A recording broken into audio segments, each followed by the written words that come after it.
Magandang hapon po. Ito po ang resulta ng Lotto Draw ng 5 p.m. Huwebes, February 8, 2024. Sa 2D Lotto, 5, 12 in exact order.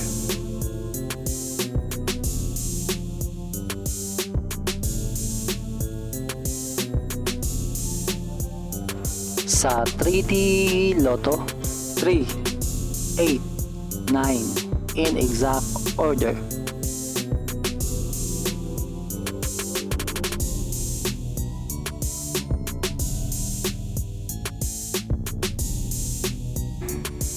Ito po ang mga paalala sa mga Lotto winners at paraan kung paano makuha ang napanalunan. Ito po ang mga paalala sa mga Lotto winners at paraan kung paano makuha ang napanalunan.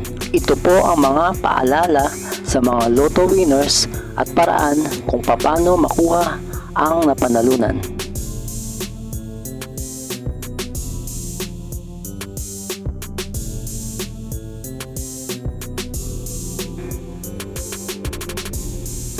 Kung nagustuhan mo ang video ito, please like, share at isubscribe mo na yan para lagi ka updated sa mga bagong Lotto results ngayon. See you again later at 9 p.m. Lotto results para sa 2D Lotto, 3D Lotto, 4D Lotto, 6D Lotto, Super Lotto, Mega Lotto, Lotto 642, Grand Lotto at Ultra Lotto. Thank you for watching this 5 p.m. draw Lotto results.